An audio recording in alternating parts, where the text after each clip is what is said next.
Hi, so welcome back to our second session with our guests from Cal Voices and Access, California. Our two speakers are the same people as last week, but for those of you who weren't with us last week, Andrea Crook is the Access Director of Advocacy, and she's a seasoned advocate with over 20 years of experience. Um, Access is a Cal Voices program. Cal Voices is a Mental Health America affiliate, and I've worked with them and had the pleasure to work with Andrea over the last, I'd say, 7 or 8 years, and always has been a joy. And then Dawniell Zavala is a Cal Voices Associate Director, and she's General Counsel, a graduate of UC Berkeley School of Law. And she has worked in various positions in Cal Voices over the years, including doing work like this with employers of peers, helping them to figure out how to bring peer support into an organization, which is the whole purpose of this. So we're going to talk about supervision and, supervision with peers. There's some things that are different. There's a lot of things that are the same. But it's really, important that before we ever go into these kinds of projects where we're bringing peers into an existing program or into an existing organization, it's really important that we know how we're going to do this. And so, so if you guys could just kind of give an overview of your approach to supervision, and when you're preparing to introduce peer support into one of your new contracts, how do you work that out with the organization that you're contracting with? Dawniell, do you want to introduce WISE? Because I think that's really a unique program to this, a tool that we have that I know that probably a lot of organizations don't, and then I can add on. Yeah, sure. So Cal Voices in 2015 started its WISE program, and WISE stands for Workforce Integration, Support, and Education. And it initially started out as a training and technical assistance program for employers of peer support workers, basically to give managers and supervisors and even organizational leadership guidelines, tools, best practices, education modules to help them better integrate peers into their organizations and their teams. And that program, our WISE program, grew steadily over the following several years. And so it grew from just, kind of a small employer training program to a program that also provided training and education and job coaching to existing peer staff. So that was really helpful because at first we were working with the supervisors and the managers, and then we started working with their peer staff as well. So we were able to help them kind of come up with strategies to better fulfill the purpose and vision of bringing peers into their organization, and also provide some of the peers with job coaching and just general support around doing their job. And one of the biggest things that we noticed, this is kind of relevant here, and I'll kind of shut up in a minute. But one of the biggest things that we noticed was that in California, a lot of public mental health agencies, counties and their contracted providers had been employing peers for a really long time, a decade or even longer. And they never had really clear job descriptions. They never had really clear delineated roles. They were confusing supported employment with actual peer services. And there was this kind of boom in hiring peers after the Mental Health Services Act in California passed back in 2004. So there was a boom in hiring peer support workers, but they only had one qualification. And well, actually I should say two. They had two qualifications. One was that they had lived experience, and the second was that they were willing to talk about it. And that was it. Right? And so there were no standards. And so there were really, a lot of organizations had really kind of hit a plateau, or were starting to maybe phase out peer programs, or were re-looking at them because they weren't really implemented with a lot of, thoughtful preparation in mind. And so that's our WISE program really helped and kind of gave them a stronger, the organizations we worked with, a stronger foundation in incorporating peers. And then we got additional funding for that program, and we were helping organizations and peers across the state. And right now we have what's called WISE U, or WISE University, and it's a peer personnel training and placement program. So we're actually training the peers up, folks who are just entering peer support for the first time, folks who have maybe been around for a while but don't actually have that educational foundation in peer support. And then helping them get placed within organizations, or organizations will send their folks to us to get trained because they've already been working as a peer there. So, you know, my experience with all of this has really been kind of supporting the organizations themselves and trying to come up with strategies systemically to help integrate peers better into the public mental health system here in California, and also make the workplaces more peer friendly, so that they're actually investing in peer success. So, You know, is that good, Andrea? California's Yeah, no, that was, sorry, Patrick.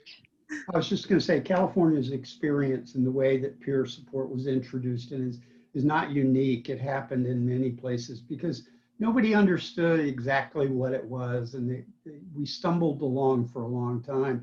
But you guys are doing exactly what we're trying to talk about. I mean, you do it in real life, and so that's why it's great.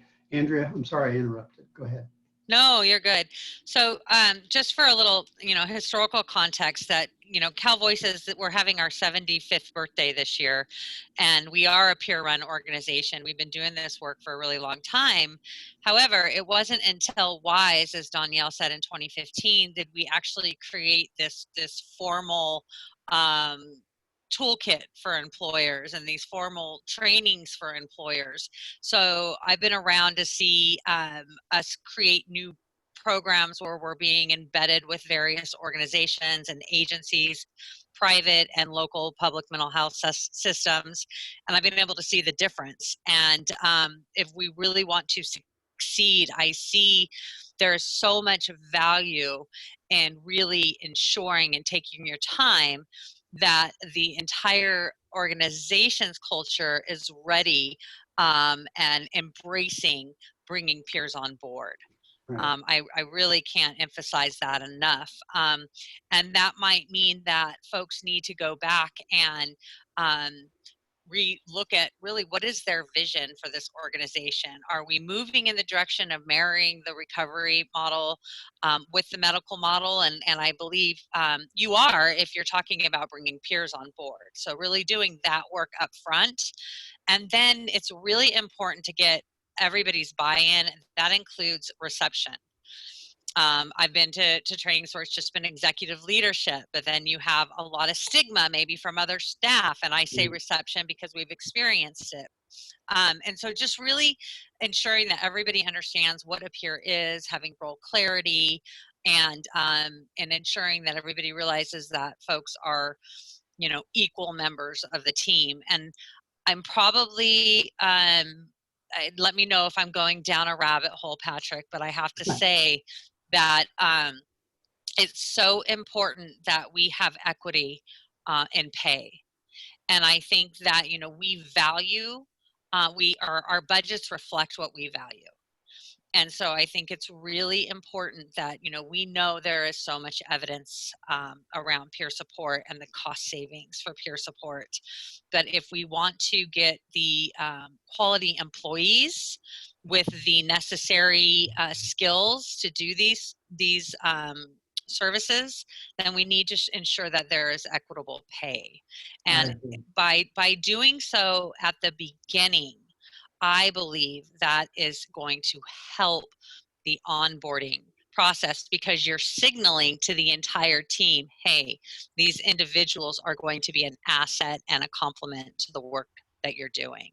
Right. And we're going to talk a little bit after we talk about supervision, about onboarding. And I think at that point we can talk about some of the other ways that we provide equity to people when they come aboard a new organization.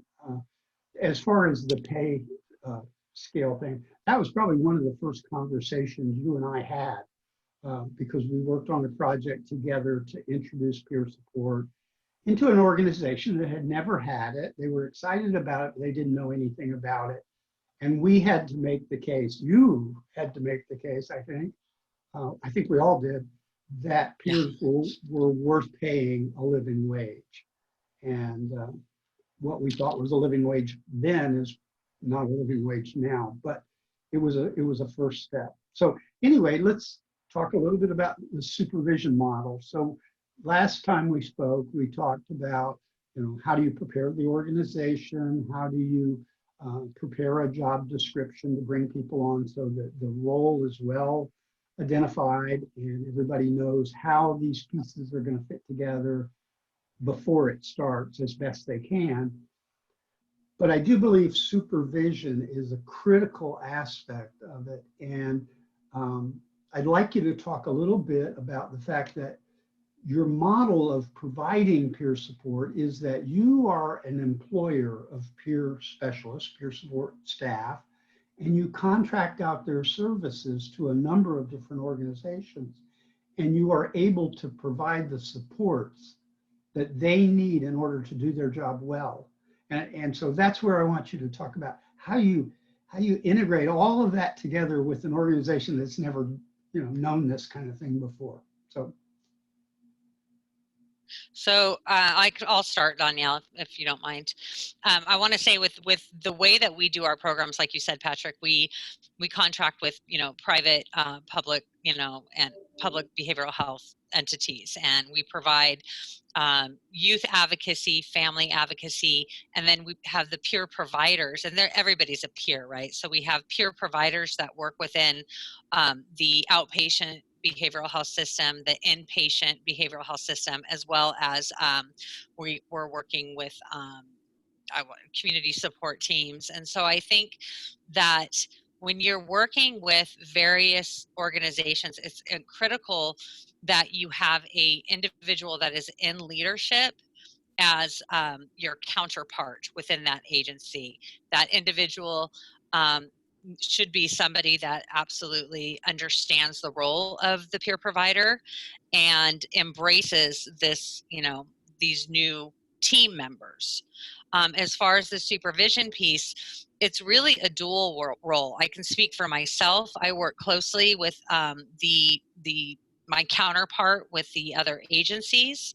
I meet with them.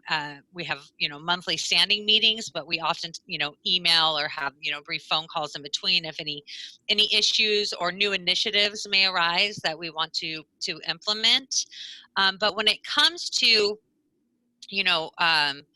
I think one of the things is that some of the organizations that we've worked with have hired, I say peers, but they are as formalized. They're just calling, kind of like what Dawniell was saying. They had lived experience and were willing to talk about it.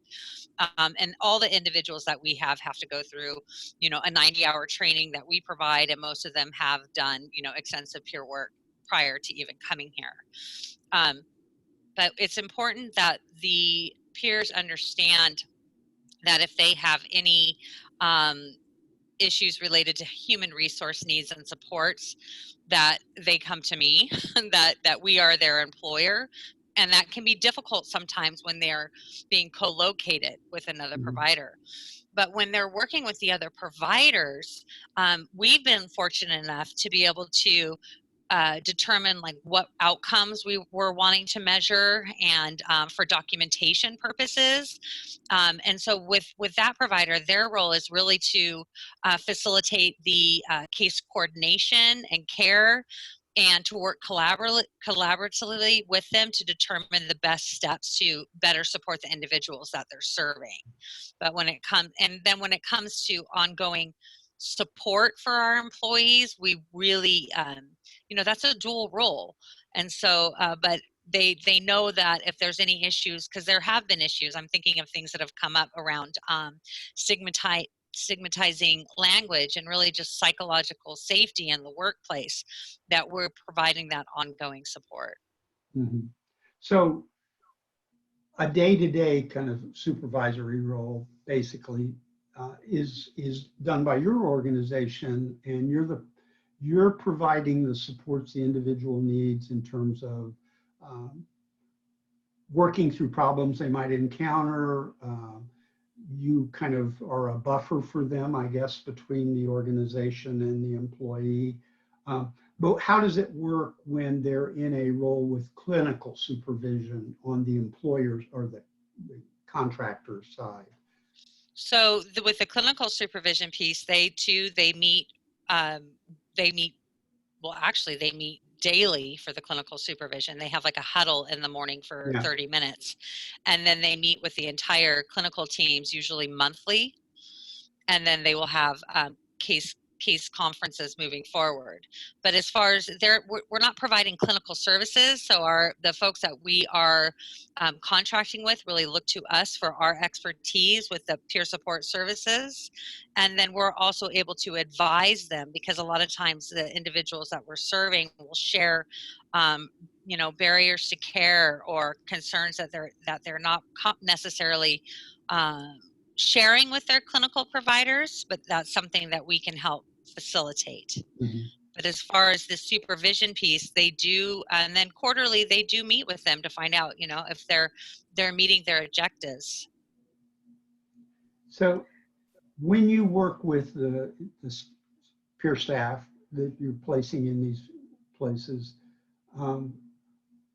what is the relationship like in the supervisory position in your organization? I mean, in some organizations, it's very formalized and, it's very much, okay, we will meet, we will talk about things you need to work on, give you some little pointers on different things. And, but it's very kind of stiff and formal.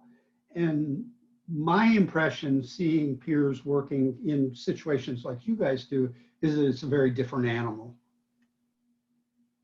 It's funny because I've been thinking about this a lot, Patrick, and I feel that it is a different animal, unfortunately, because I feel like we're all humans and we all need individuals, mentors, as we've been talking about. We need individuals that can help, provide us the necessary guidance we need to excel in our careers. We need ongoing motivation because the work that we do is incredibly difficult.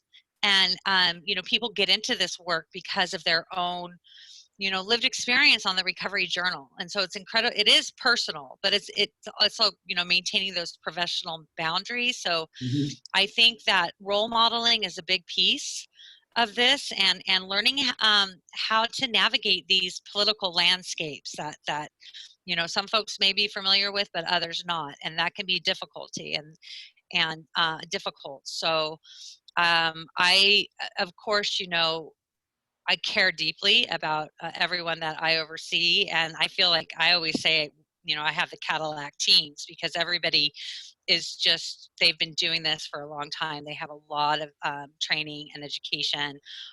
Some of the individuals that we work with, have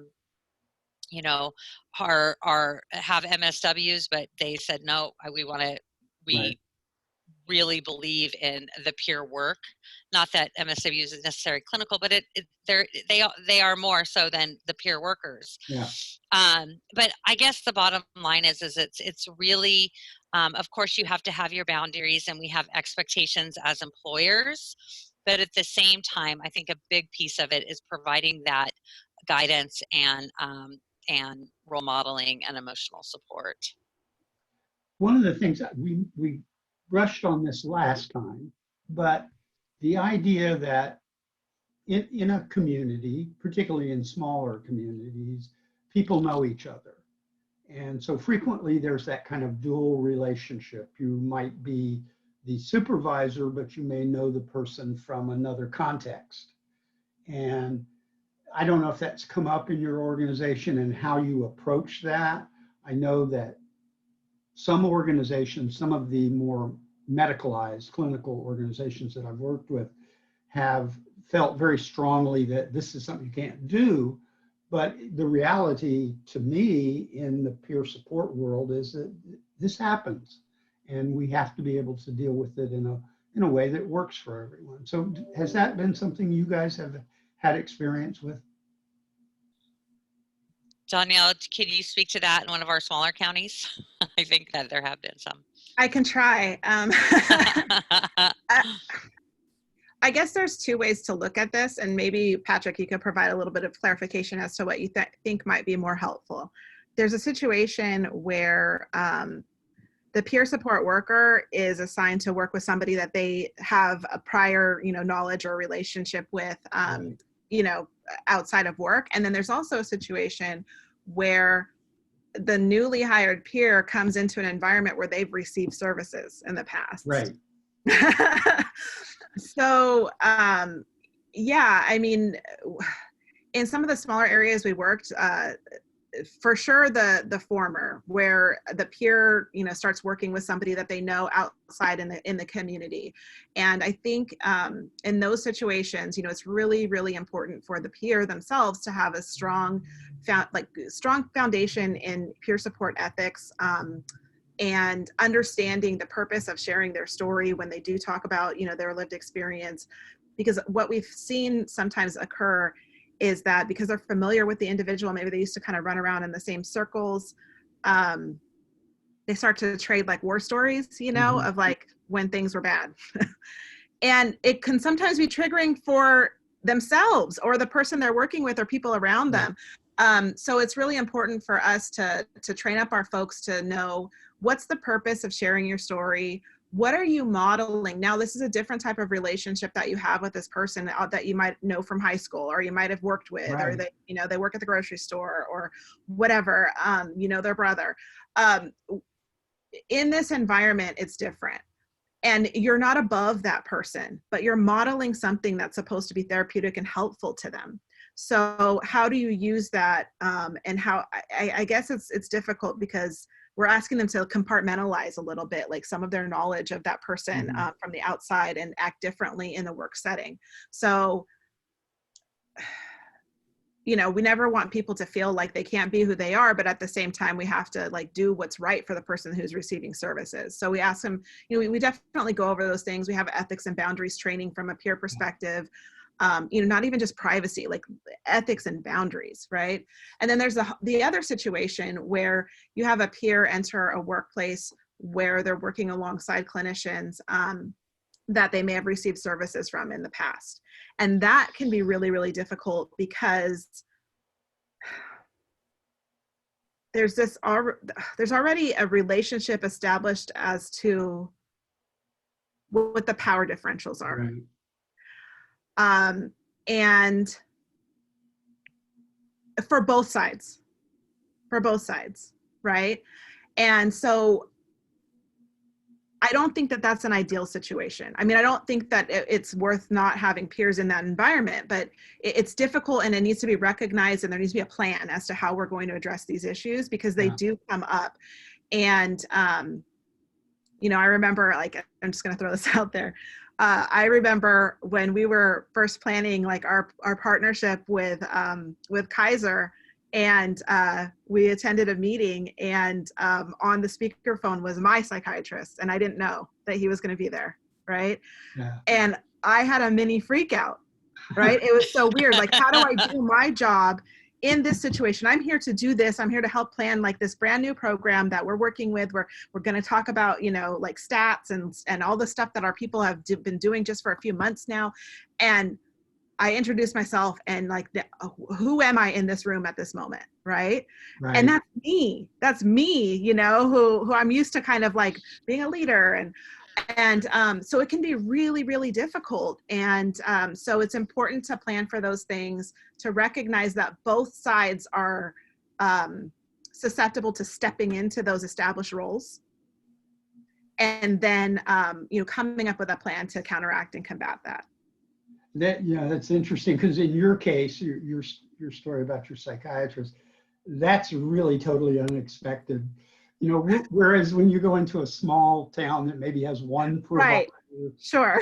You're going to come. You've received service.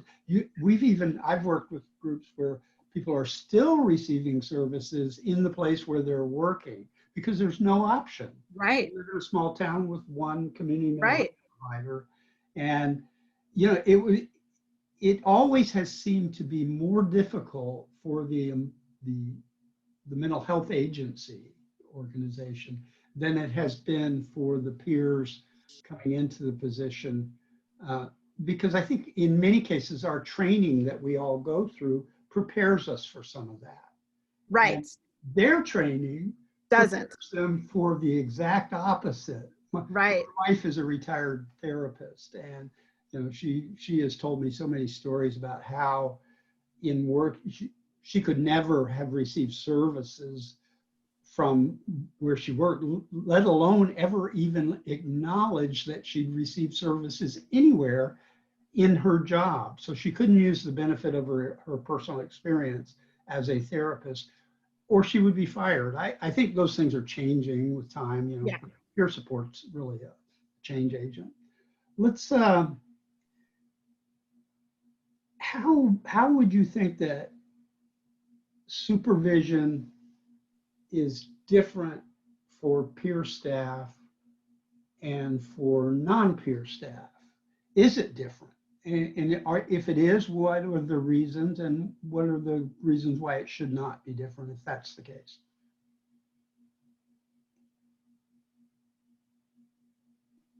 You want me to take this, Andrea? Okay. I really feel that for the most part, I've worked in a lot of places, and I've worked at Cal Voices for almost 9 years now. And I really feel that welcoming peers to the team, supervising peers is pretty much the same, as supervising non-peer employees.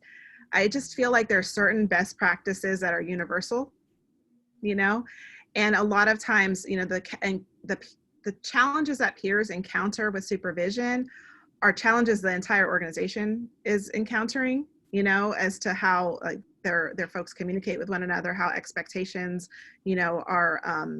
are developed, how they're reinforced. So I really feel like it's not that different at all. I will say that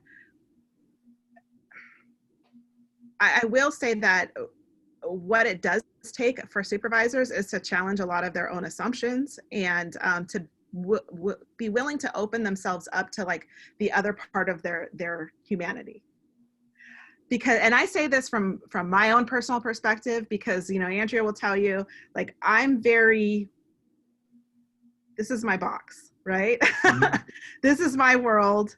I let other stuff come in, right? But I need to feel comfortable with it. And I came in with a worldview where, this is what an employer does. This is what an employee does. And I've had to learn to be really flexible. And in learning that flexibility, I found that I'm able to be my whole self. And so I think that, when there's issues with, especially when you have clinical practitioners who are supervising peer staff, for a long time, it's really been trained out, like you mentioned your wife, it's trained out of them, like, right, you're in this role, this is your box, right? And you might have lived experience, but you don't talk about it. It's, it's a boundary issue, it's an ethics issue. And, you need to be seen as like the strong person, like, the pillar. And I really have come to learn that there's a lot of strength in like being vulnerable sometimes, and like recognizing the side of yourself that you're constantly trying to hide away. So I think that supervisors and organizations need to be open to that. And what that looks like to me is our ability here at Cal Voices. We get stuff done. We're productive, and we're always moving forward, and we're always, making new things and starting new projects and finishing projects, but we still affirm one another. We still talk about some of our challenges. It's normal. Right. It's normal. It's normal to talk about it, because if we're suppressing it constantly, then it's going to bubble up, and we're going to have weird blowouts at work. And then, that's when bad stuff happens, when people never talk about it, right? And they think they need to be a certain way all the time at work, and they can't incorporate like kind of both sides of their personality. So I think that that's really the difference to me. And that's an organizational culture thing. It doesn't have to be a mental health agency that does that. You don't have to, right, you don't have to be a peer-run organization to do that. You just have to be, an affirming place that cares about the well-being of your staff. Yeah. I am so glad that Dawniell said that. I just have to say, Patrick, I really struggle with this question, because I feel like we're not there, and I know we need to talk about it, but there truly shouldn't be a difference. but it really, she hit the nail on the head. It has to do with the organization's culture. Yeah. And I feel that with, peers in general, folks have been, receiving services, whether, in the public or private sector for many years, most individuals working on their recovery journal. And the system itself can be rather paternalistic. And then when you get in these roles, it can carry over at times. Right. And I'm trying to think of that term that I feel like our system has historically had low expectations for individuals. And so I think that we need to get to or strive. I hope that we strive and we get there. Nationally, to see the value in these individuals and to have high expectations, because the outcomes of these services are incredible. They're profound. Right. You know, as a unique workforce, what we bring to the table, what our strength is, are the things that have happened to us, the experiences that we've had, the problems and the things that other people would perhaps look at as a weakness is actually our strength. That's our lived experience. And so when we go into an organization that has never thought that way before, of course not. Like you said, as a clinician, you present yourself as strong and you know how to take care of it, everything like that. And we come in and we're thinking, well, when I was taken in involuntarily and, experienced all these things, and it was really, really difficult and traumatic for me, my perspective can perhaps be of help to somebody. And so it is very different. It is so different. Where else would you ever see that? The only place else I can think of it, and it's still in kind of peer support work, is in people with criminal justice involvement background. Having gone through those experiences becomes their strength that they bring to the table. But it is really interesting. There's a manual for peer support services that was done by the city of Philadelphia. And it discusses all these things that we're talking about, how you introduce and everything. It's a really excellent manual. It presents a bunch of different supervision models. And one of the ways that it presents supervision is peers supervising each other in group meetings. And that becomes a fundamental part of supervision. If maybe you don't have to use the word supervision, but that is it, that people get together and they build each other up. They, provide, fill in the blanks where they can. And it's that whole peer involvement thing. It works very well. It's interesting just to see the different perspectives, because when I first started doing peer support, I lived in a town that had one community mental health center. Now, I was in the private sector at that point, so I wasn't receiving services there, but I was treated like I was when I started working there in the beginning. And I was treated the whole time I was there, and I didn't stay very long, as less than, always, in everything, that my experience really had no value, and this was just a politically correct thing to do to hire me. And I remember there was one person who ended up being my supervisor who actually got it and really tried to make the role more than it was, but we were up against something much larger than we were prepared to deal with. And it took a long time to see peer support begin to build and gather momentum and the research start to come in, because like you said, Andrea, it is so incredibly valuable. And the results that we can now measure in so many different ways are phenomenal. But anyway, let's talk just a little bit. So you've got these contracts, and you've gone through this whole introduction to the organization. This is what it's about, making sure people understand the roles are well delineated, all of that. And now people are brought on board. And day one, first day at the job, how what works really well for that? What works best? Because we know every organization has got to, teach you to be part of that organization. So what are your experiences with that, and how do you participate in that part? So day one on the job, I mean, that's the day where they're coming in and basically just getting to know everybody at the organization. Yeah. So they're taken around and introduced to everybody that works on the team. And they do this, and with our partners, that's something that they do there too, is just to ensure that they have a warm welcome and have an opportunity to meet everybody and to understand what that person's role is and how they may or may not be working together in the future. But we really do like to leverage all of our resources because everything kind of complements each other. So just getting them acclimated with Yeah. the, and then of course just where they're ensure that they're comfortable and have all their needs met. Is that what you experience? So is that the way it's gone, or have you had places where you've introduced peer support and it hadn't gone that well? Oh, that's what we do here. So Yeah. when we're doing it, when we're okay. Right. Okay. So no, actually, I have so many examples. Let me get one. We've experienced, there's been folks that have been ready for them and had like a workstation ready for them, had, their badges so that they could get in, all of the things that you would expect to see. But then we've also had instances where there was nowhere for them to be.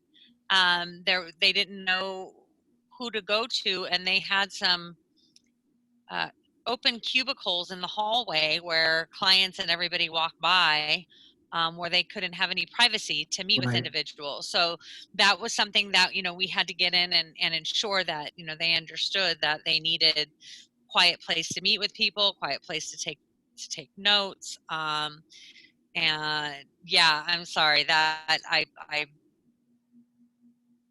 I was speaking to an ideal situation of Yes. what we would And like that's to see. good. That's good that you Yeah. And I think, I can speak, even from my own experience when I was working as a liaison in a public, mental health system, and not having a sense of permanency. I felt like I was constantly moved. So they kept expanding and hiring more people. So I would be moved from a large office down to a smaller office, down to a smaller office, down to another suite that's not even co-located with anyone. It was just kind of expendable. Yeah. And that is something that I think we need to think about. Again, if we're going to value these positions, because I think a lot of the talk is, oh, we're embedding peers, we're embedding the recovery model, but how are we practicing what we preach? And so I think that the way that we onboard individuals, it should be, pretty consistent with all positions.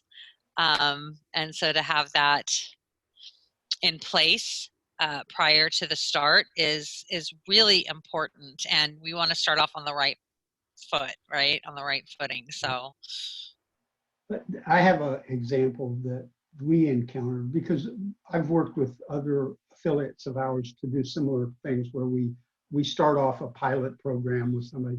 So we were working with a large hospital organization that owned multiple hospitals, and they wanted to introduce peer support into 2 psychiatric units in large hospitals in the same county. And we went through this whole process of preparing, and one hospital was like totally into this, and they just couldn't learn enough and all of this. And the other one was kind of like, okay, yeah, we get it. And they kept putting us off on meeting with some of this, like the staff, because these were inpatient units. And so, the mental health staff members that were non-clinical, they didn't even know about peer support. So day one, people go into both hospitals simultaneously. They go into the first hospital, they're met with like a group of people that couldn't wait for them to show up, and it's going to make their services better, and it was just great. They go day one into the other place. They didn't even know they were coming. Nobody even told them that they were starting that day. They didn't have badges. They didn't have desks. They didn't have Yeah. computers they were going to, and they didn't have good attitudes either. So day one with the first group, people were wonderful. That project went on, was highly successful. The other group, by the end of the first day, one of the peers had quit. There were 3 peers that came in. Another one quit 2 days later because they were met, it was not prepared. And Right. it's that experience. And even, yeah, and even saying, not being prepared during the onboarding process, but, when I talked about my experience of just being moved around, that had to do with leadership. Because in Sacramento County, the behavioral health directors, it's a very, I can't tell you how many that cycled through. And so I felt that with every new director we were getting, because when I came on, the leaders, the director in particular, truly embraced peer providers, peer advocates. In fact, Sacramento is the first county in the state of California to create these relationships with the CBO and to bring in these positions. But then with the turnover, the philosophies would change. Right. And I felt that they were, you could see them moving more and more away from the recovery and more into the clinical and not seeing the value. Right. Yeah, and leadership it's everything, really. I mean, that was the experience too that caused this. Was when we first started the process, we had a real champion in that corporation who brought us in and said, "I want to do this." It was somebody you knew, actually, you had worked with, who had worked in your area and then moved on to another organization.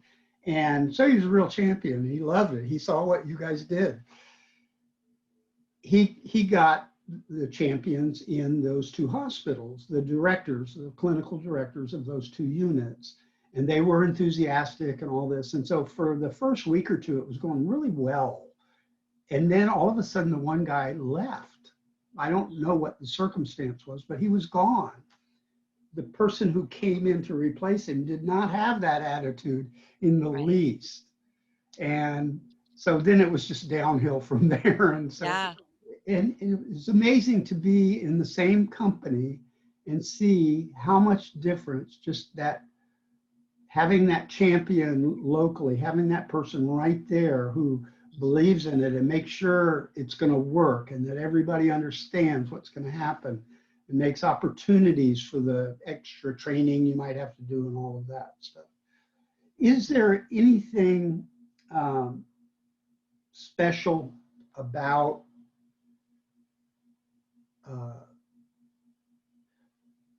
how you expect the organizations to work with people? We're looked at, I think, peers are frequently looked at as people with disabilities, and consequently, and we can say that's legitimate on some level, but it doesn't necessarily disable us. So hopefully it doesn't, and that's why we do the work we do. But is there anything about that employers should be acknowledging in any way? Have you ever had, for instance, some of the peers that you've placed who needed some type of reasonable accommodation?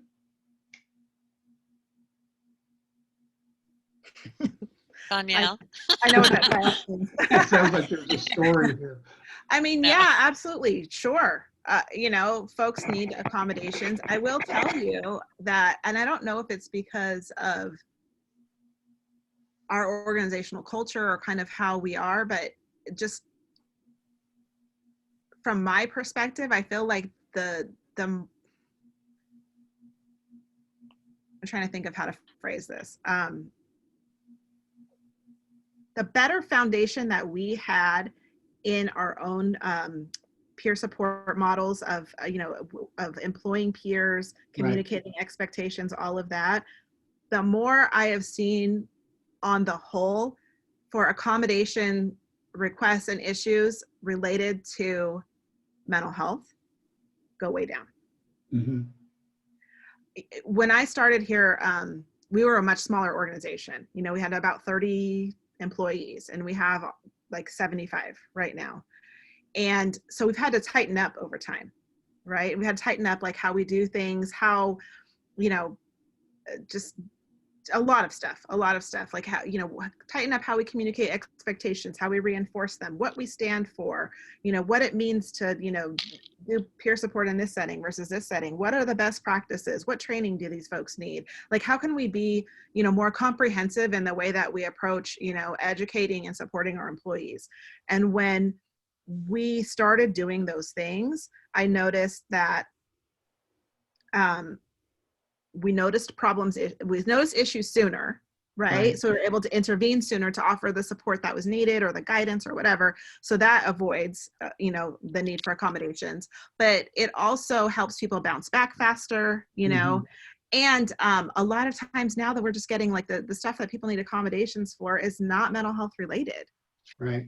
Because That's it, Dawniell, what I was going to say, and I don't mean to interrupt, but yeah, I made a face because I was like, oh my gosh, I feel like, you know, since COVID hit, there have been physical ailments that have been arisen, and we've had to address those, and people have had to take off time to have these surgeries for that are totally not mental health related. But I do want to say, and that we have a generous PTO a package, and so we really you know, we encourage people, we always talk about it's so important to take care of you, and that when you take time off, you're a better employee, and really work with individuals. You know, most of the folks that we work with have families, have kids, and so, you know, we really want to make sure that folks are taking care of their work-life balance. And Dawniell, I'm sorry, I had to say that because I know I didn't want my face to be like, to signal, oh yeah, we've had some serious issues. No, they really haven't. It's just since COVID, it seems like there's been more physical accommodations that we've had to make in recent weeks. So I'm curious, when you have placed people in other organizations, has it come up there where they've had to ask for accommodation, whether it's mental health or not? But let's just talk about mental health. You know, so accommodation might be having to have an extra break during the day, or you know, something, changing hours, those kind of things. Has that ever happened? And then how was it dealt with? I'm trying to think of specific instances that I mean, I'm sure they're buried in there somewhere. But I haven't worked like one-on-one advising employers for a few years now. So, but I know employers are always afraid of that, right? I know that they're always concerned that, you know, okay, basically we're hiring somebody who, you know, from day one is acknowledging that they have what is a potential disability, right? So should we just expect that they're going to need accommodations? What does that mean? Does that mean that basically, you know, that they need to get some sort of special treatment, or, you know, and it's hard to say, because to me, everything comes back to organizational culture. Like, it really just does. And sometimes people are struggling with their mental health. Like, it happens, obviously. It's happened to all of us, right? And it just happens because of things that are going on in their life. But I really feel like the place that they work, because of the amount of time that they spend there, the relationships that they make, the stressors that they're being exposed to, is such a huge factor in, you know, the length of time that they may be unwell, the severity, you know, of their experience. And so I think that organizations, like, okay, like, accommodations are going to happen, right? It's just accept it. Right. It's going to happen for a variety of folks for a variety of reasons. But what does the organization have control over? You know, it has control over the work environment and how people feel about working there, and if they feel valued, and if they feel like they can go to their supervisor and talk about issues before they become too much of a problem. You know, I talked earlier about how we're really affirming here, and it just feels normal to talk about kind of like what's going on with us. You know, I'm not constantly going into like, oh, you know, I'm feeling this symptom today or that symptom, you know, it's more like I'm feeling off today. And like, I'm really struggling with like something that may be going on at work or something that might be going on at home, you know, and putting it out there and just saying, you know, I'm going to need a little bit of like more introverted time here in the office today, or I just need to get out of my head, you know, let's go for a walk. Like, let's go do this. Having the ability to just make those adjustments, minor adjustments throughout the day in the job because it feels normal to do so is such a difference. You know, it makes such a difference versus constantly, I talked about this before, like having to suppress a part of your identity and who you are. And I can't talk about that here. What are they going to think of me? It makes stuff worse. Like